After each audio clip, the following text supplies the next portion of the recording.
Hi, I'm Don, and welcome to the Music Breakdown. What you are about to see is part 2 out of 3 of every 10 out of 10 album I have ever given. If you haven't seen part 1 yet, it will be linked in the description. And remember that everything you are about to see was taken from my Twitch show, The Music Breakdown Live, streamed every Wednesday at 6 p.m. Mountain Standard Time to my Twitch channel, which is linked in the description. With all of that said, enjoy the video. Let's spin the wheel! Oh my god. Huh? Okay, yeah, let's go. Let's go. Another very personal album to me. One of my favorite albums of all time. That is Green Day's Dookie. This album just, it lights up my soul. I don't know what else to say. I mean, like, I remember listening to this like 2 years ago, and I was definitely going through some rough shit and, you know, finding out my own identity and all this kind of stuff. And for whatever reason, this album just spoke to me more than it ever had. Honestly, it's an album that gets associated so commonly with, like, teenagers and like a teenager perspective, but that is not really what this is. This album is the transition between being a teenager and an adult. It really is more like being in your 20s than it is being in your teens. Maybe it relates to both, but I mean, the album opens with a song about how Billy Joe's realizing he's about to become just like every other adult living a boring life. That's not a topic that teenagers really think about. I think hearing Billy Joe talk about so many personal topics in his life at this time that I was also going through, particularly on the song like Coming Clean or something like that, or Basket Case being about what it's like to have anxiety, all these different things, which it really captures the sound of being at a place in your life where you don't know what you're doing or who you are or where you're going in your life. Aside from that, I mean, like, melodically and instrumentally, this is some of the greatest songwriting and performances I've ever heard on any album, let alone just punk music. The production is incredible, and it really began, I think, the trend of a lot of these popular punk bands cleaning up their sound, but Green Day do it in such a way where there's still that energy there, there's still that fire there. It just sounds good. The bass playing in this album is incredible. I love how Green Day on this album is it's almost like the bass is the lead instrument here that really carries the songs along, and Trey Cool's drumming is amazing. So many amazing hooks, so many amazing singles. My favorite songs here are Burnout, Chump, Long View, Welcome to Paradise, Basket Case, When I Come Around, Coming Clean, and In the End. Those are probably my favorites, but I mean, this album is amazing. I think it sounds amazing, the songs are amazing, the hooks are great, and again, it just lights up my soul. It's such a beautiful album. Here we go. Let's go! What are we getting? What are we getting? Eh? Eh? To be kind.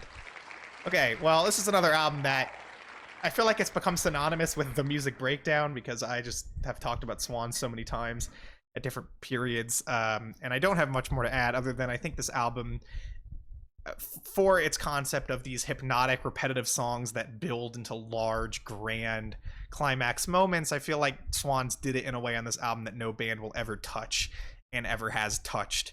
It perfects the idea that they wanted to get across in this album in an amazing set of songs, which just song for song, every single track here is mind-blowing in a different way.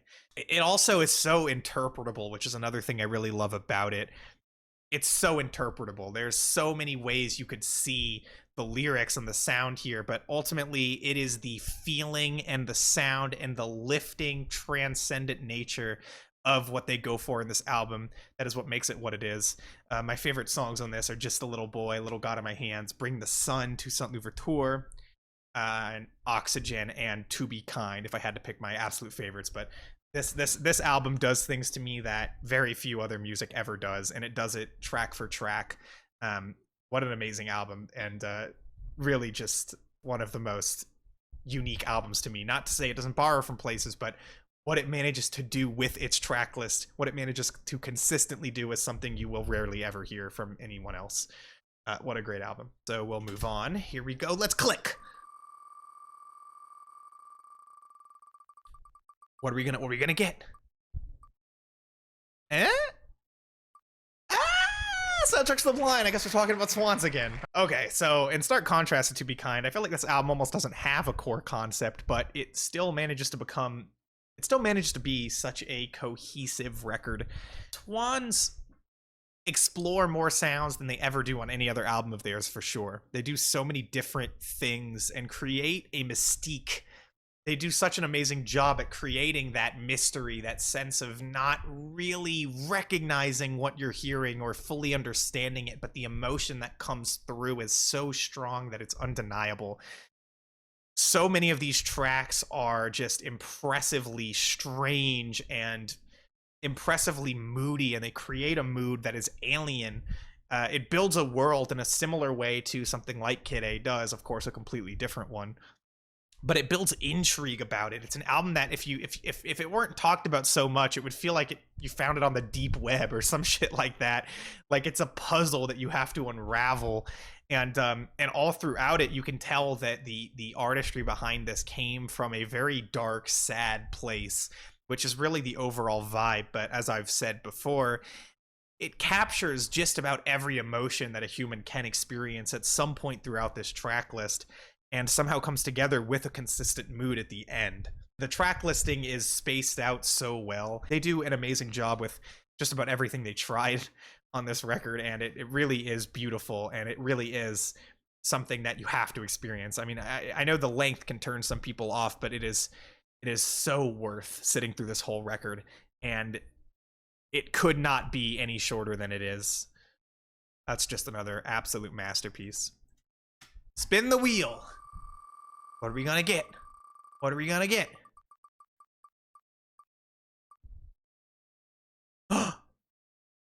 Okay, just squeezing it out is In the Court of the Crimson King by King Crimson. Yet another obvious 10 out of 10 kind of album. And so what is there to say? Well, it sets the standard for prog rock, you know, it really does. And it does so in a way that captures more feeling than I think a lot of prog can. It's an album that people who don't like prog will still like, because it's not corny. Even though the lyrics are about fantasy topics, they do it in such a compelling way. You can get something human out of it. It doesn't just feel like they're just talking about fairies and goblins and castles and shit for no fucking reason. There is a poetry to it. Instrumentally, I mean, the band creates some of the greatest balladry in prog rock. It also sets the standard for even what would become like prog metal with 21st Century Schizoid Man. They show how you can take a composition this complex and that goes in this many directions, and it can still just absolutely kick ass just as much as any rock song out there ever could. The vocal performance on here by Greg Lake is astonishing to me. The production is aged in a way that gives it character, and performances are all perfect. And yeah, it just has emotion to it. It really does. Songs like Epitaph, The Court of the Crimson King are lifting and powerful, and something like Moonchild gives this album mystique, similar to something like what we were just talking about with Soundtrack for the Blind. You know, a mystique where you hear the track and you feel like you have to unravel some kind of puzzle out of it, which maybe is one of the aspects of this album that gives it such its cult status. It makes it so easy to talk about and keep thinking about to this day. It doesn't entirely speak for itself. It requires interpretation on some level. What an amazing album this is. And did this album ignite my love for prog? No, but it certainly further explained it. I do love prog, and this is absolutely one of the greatest albums in the genre. Here we go. Let's spin the wheel. What are we gonna get? We still got a lot, folks. Oh shit! In the Aeroplane Over the Sea! Alright, I've talked about this album before, and this was my favorite album of all time for longer than any other album ever was. I mean, I held on to this as my favorite album for a really long time, and it still might as well be. They somehow managed to hit on something that really was beyond words, that spoke to the entire human experience in a way that you can't fully grasp. Because you can't fully grasp the human experience. Like things like loss, death, and tragedy, these are things that are beyond our understanding at the end of the day. And so the abstract poetic lyricism here that is almost impossible to fully break down and understand the meaning of all of it perfectly represents that fact. It is trying to discuss topics that cannot be perfectly or fully discussed by anyone. They cannot be put into words. And so they almost barely even try. it's with the urgency of every song, the feeling that every word that Jeff Mangum is singing on this album feels like he really believes and feels and knows everything he's saying, even if it's not coming through to the listener. It feels like he is trying to sing this album with his final breath. Like if this is the last thing he ever sings, he is going to get it out. And it's that feeling which gives the album its intense feeling of sadness and loss. And it just this intense feelings all around, because it's a very intense album to listen to. It really puts you through the ringer, but in so many just unique, creative, and strange ways that, yeah, like very few other indie albums ever touch. The songs in this album are incredible, and I feel like much like Dark Side of the Moon, it really sets an example for me as what an album can truly be. The way the track list flows from song to song is just brilliant. So many highs and lows and peaks and valleys all across this album, which makes it come across as one of the most re-listenable albums of all time for me. Yeah, amazing acoustic guitar sound. That's actually a great thing to bring up. The acoustic guitar sounds incredible. It's so sharp and rich on this album. And the fuzzy bass, too, is something that just adds so much of an odd noise factor to the album, just to give it a little bit of that underground edge, which is just one other little bit of color and character that this album has. But it has so much color and character, more than most albums ever do.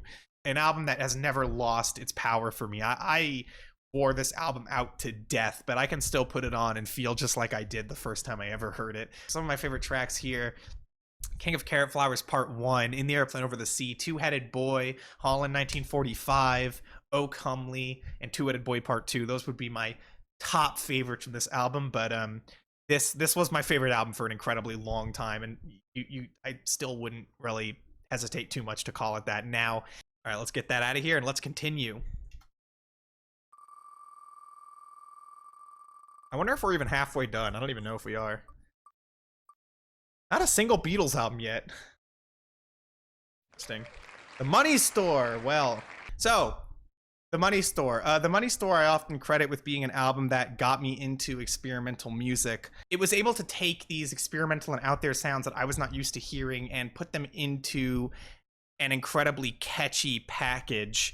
Every song here is so hooky and uses these elements and these crazy sampling and this maximalist production to its fullest extent. There's so many catchy bits all across the record, and even though the album is very in your face and aggressive, it does so in a way that's legitimately fun and exciting. This was also at the time when Death Grip still actually talked about things in their lyrics, like their lyrics actually portrayed character and built up MC Ride to be the most like hyper violent character you've ever heard. But the lyrics actually mean stuff here, where the longer Death Grips would go on, the less and less they seem to really give a shit about that aspect.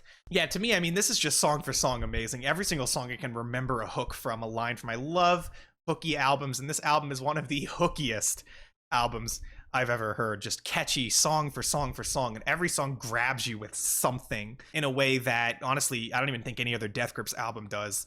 To me, this is not only the highlight of their discography, but one of the highlights of the last decade of music. It just comes across as one of the catchiest, hookiest, and simultaneously most adventurous and even sort of extreme albums, bringing all these things together into something that is way more listenable than it should have any right to be, and allowing Death Grips to be as popular as they are. This is at that time in their career where every album they put out, they were trying and experimenting with a completely new sound from them. This album does not sound like Ex-Military before it. It just doesn't. It has like some slight aspect of it, and it's still Death Grips, but this album's sampling sound just makes it sound almost like an electronic album. But yeah, this is so sick. It still sounds fresh to me. This still sounds fresh to me. Favorite songs on this are Get Got, The Fever, Hustle Bones, I've Seen Footage, System Blower, Punk Weight, and Hacker. Those would be my favorite tracks, but incredible record. Spin the wheel. Where are we going? What's coming up next? I'm surprised none of the Beatles albums have been... There's 4 Beatles albums in this list, and none of them have been captured. Okay, computer! Alright, I'll be a little bit more brief, because this is... Yeah, it's fucking okay, computer, but Radiohead captured the spirit of the times better than anybody else did, which is why this album lives up to this day. But the spirit of the times was very much only a hint of what was to come, which, even though they were discussing only what they felt was happening with technological alienation of the time, that's only gotten worse, which has made the album feel like it's just as relevant as ever.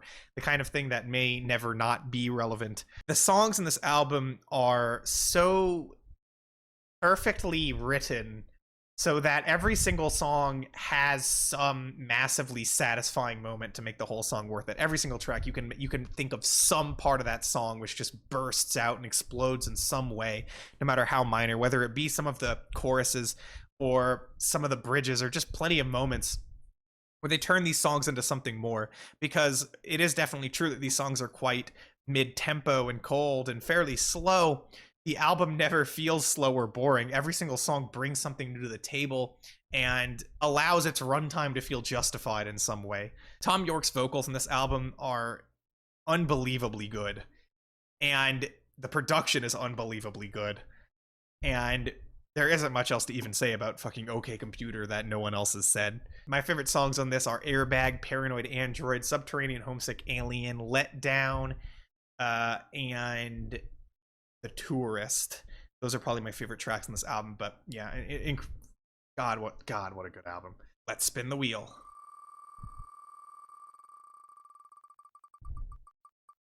Oh my God. Love Letters Colourless.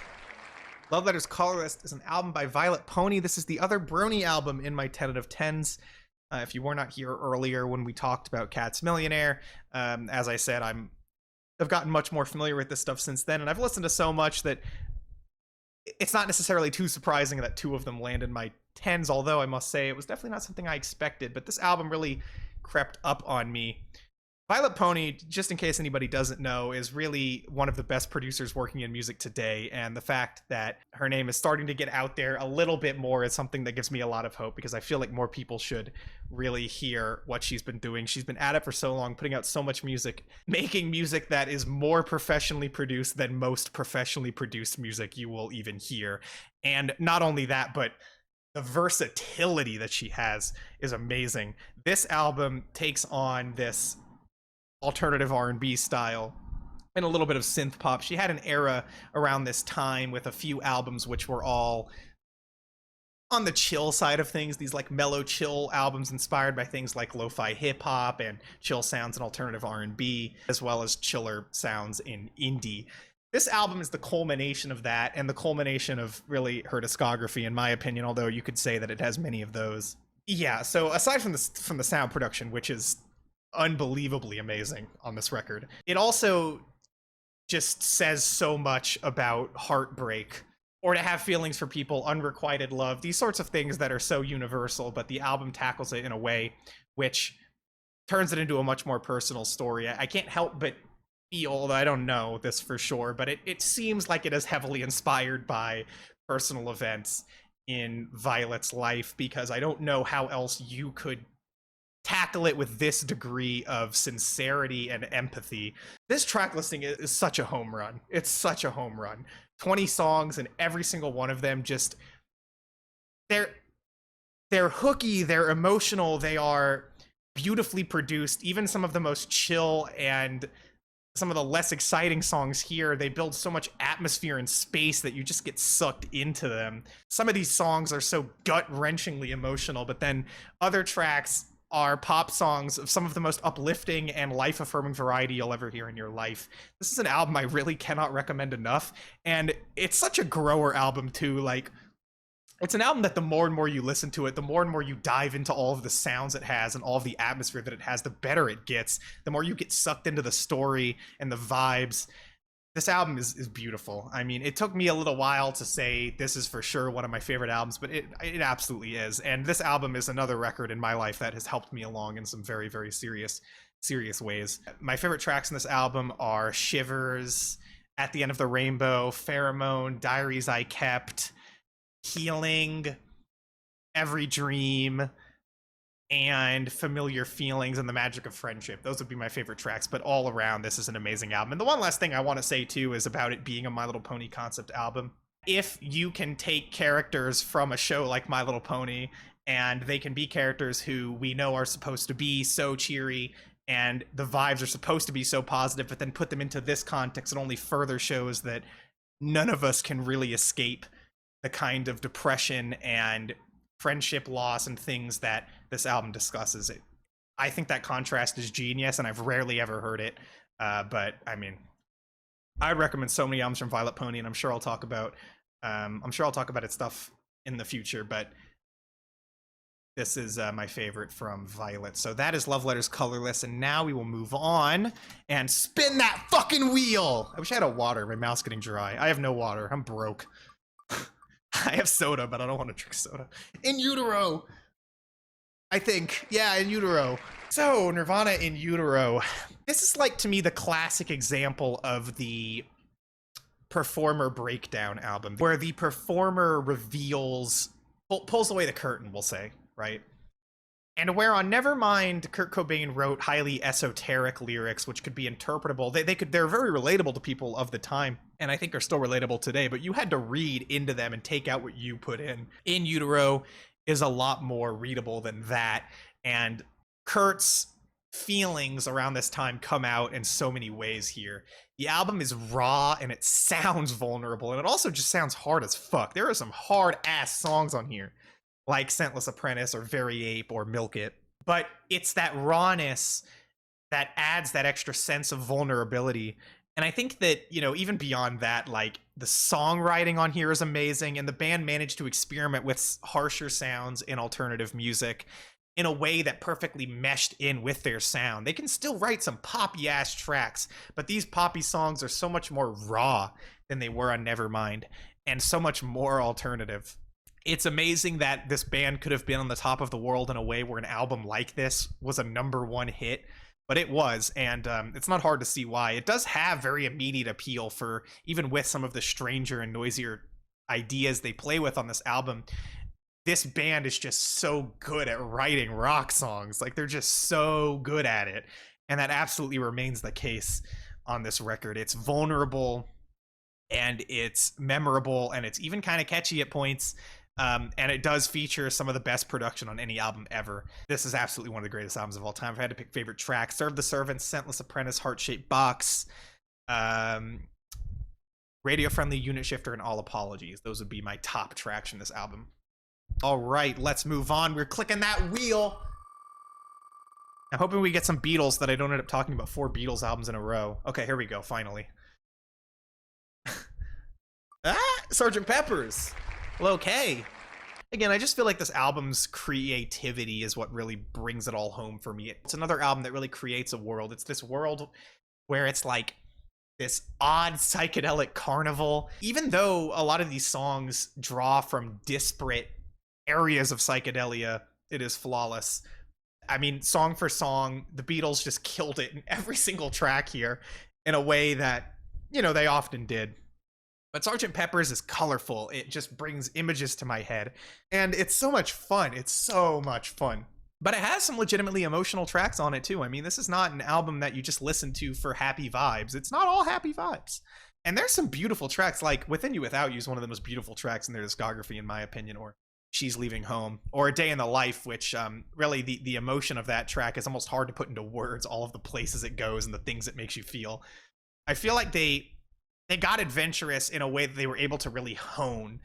Like, Revolver is the sound of them trying a whole bunch of ideas that they had, and Sgt. Pepper's is them taking all those ideas and trying to blend them into something that would make them all feel at home. And that's really what Sgt. Pepper's does so well. That makes me love this album. I've loved this album forever. This album is just impeccable. Impeccable. Favorite tracks, Sgt. Pepper's Lonely Hearts Club Band, With a Little Help from My Friends, and Lucy in the Sky with Diamonds, Being for the Benefit of Mr. Kite, Within You Without You, When I'm 64, and A Day in the Life would be my favorite tracks. But it is really a flawless track listing, and yet another album that I think really exemplifies how good an album can be as a format. Let's spin that wheel. I like that we did the wheel spinning thing. I think this is making this way more exciting. Oh shit!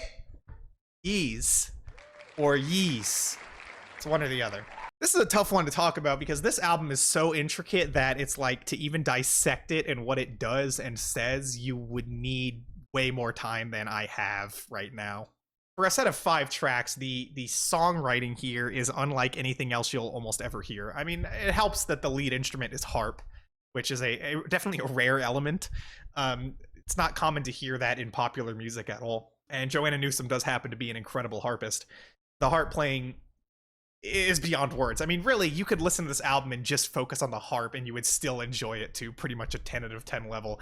But then you add on top of that the orchestrations and compositions with all the extra strings and instruments added on top of that, which creates an incredible sound. Just a sound that is so magical. I don't even know how humans crafted or created it.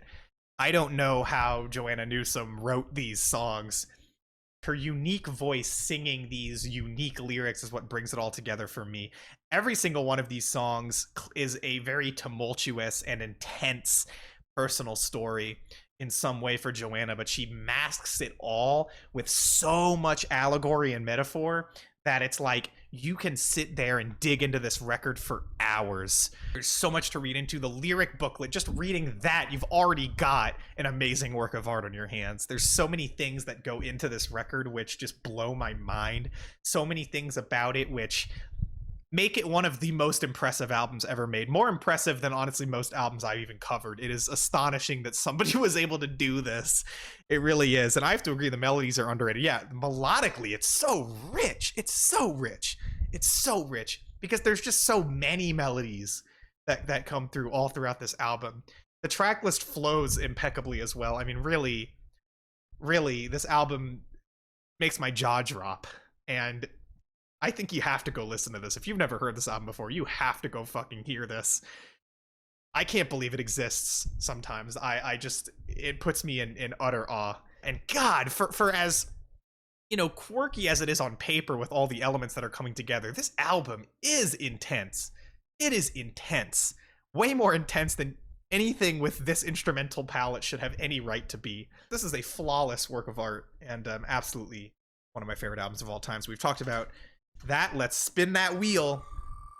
Still got 3 Beatles albums, so I don't want to end up like doing Beatle, you know? So I want them to come in a little bit more spaced out, but it appears that they're not. Anyway, 3. This is 3 by Mom. It's at least one of the most challenging listens of anything I'm going to be talking about. It's just because this album is painful to hear. The way that Debbie McCallion on this album, again, same artist behind Cat's Millionaire and the same artist who is one member of Black Dresses, the way that she reveals her pain on this album is something that is very extreme and unpleasant. This is a very unpleasant album. It is unpleasant to the point where I don't blame anybody for never wanting to listen to it again if they hear it once, or hating it when they do hear it. Because it is so raw and intensely vulnerable that it is legitimately challenging. And I think like that's a hurdle you have to get over to even begin to enjoy it. You can maybe appreciate it knowing that, but like for as challenging and painful of an album as it is to hear, God damn, the songwriting is fire on this album. The songwriting is fire. It has such a unique like MIDI sound to it because all of this was recorded with, fuck, what's the instrument? I don't think it was a Casio, but it might have been a Casio. I don't know what it was, so I'm not going to say, but it was done with an actual sequencer, and that gives it a very unique vibe. The flow of the album is perfect. It's one of these albums where like even the length of the silences between songs is perfectly placed so that everything's just rapid fire, this rapid fire delivery of tracks, which are all often very hooky. Some of the shortest songs here present like a really dizzying, interesting idea, whereas some of the longer cuts, which nothing really gets that long, have beautiful melodies or fantastic hooks or just some, honestly, some hype tracks like Blood Eater. That's not to take away from how much pain you feel listening to this, because this is not an album you listen to as a pop album. Even though it is poppy and it succeeds as a pop album, in my opinion, you cannot listen to it from that perspective. It's an album that you almost need to give distance to and respect to. This is a performance from somebody experiencing a lot of pain for a lot of different reasons, and that is captured in a raw way that I think makes this an incredible, inspiring album to me. For as fun as some of the instrumentals are, It's the vocals and lyrics that take that away from it, but it sours the album in a way that I think is brilliant. All right, spin that wheel.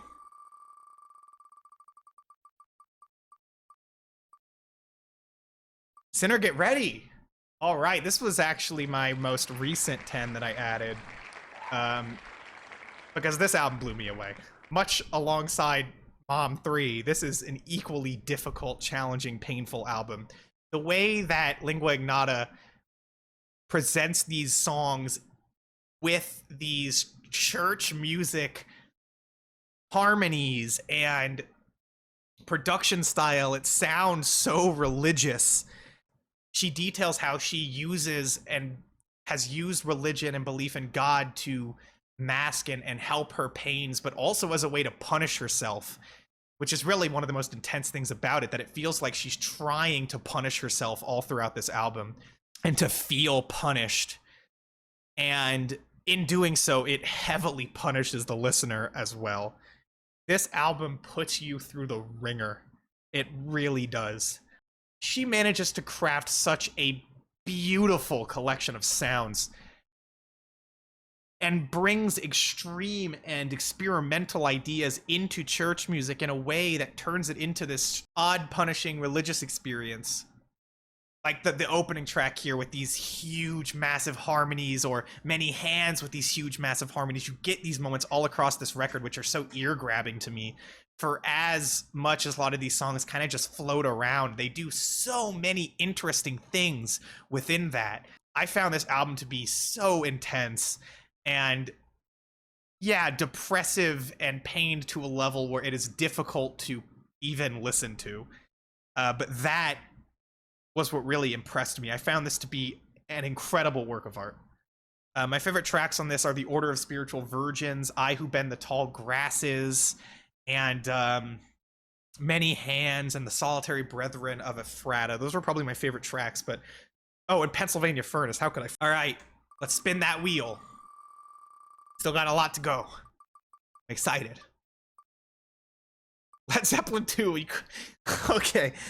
Well, we could not be moving into a more different style of music than the last two albums we just talked about, because Led Zeppelin II is nothing more than pure fun, really. Yeah, I don't know. This is one of the most out of place albums in my 10s, because I don't tend to like music that just straight up rocks and nothing else. But Led Zeppelin did this in a way that it is often imitated and never replicated. The songwriting is such a knockout, such a knockout, such a knockout. I look at this track list and I just see god tier hard rock song after god tier hard rock song, like the best the genre could ever possibly get. And by the way, it isn't standard either. There are a lot of ambitious and quite out there ideas and psychedelic rock ideas that they throw into these tracks, which keep them interesting. Even Whole Lotta Love, for as popular and iconic of a song as it is, it has a really fucking weird bridge. And some weird switch-ups throughout songs, some interesting songwriting ideas, which show that the band was ambitious and did legitimately have ideas beyond just making hard, sexy rock music. And that's why this album really transcends its genre to me. Like, yeah, these songs are awesome, they kick ass, but also there are some interesting, like, songwriting experiments that they take all throughout the record too. I just think this album is so good. Like, when it comes to everything you could possibly want in hard rock music, this album provides that and more. And that's why it's my favorite Led Zeppelin album. That's why it's one of my favorite albums.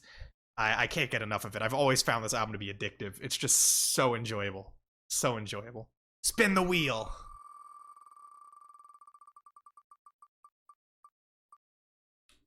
The White Album, I think. Yeah, the White Album.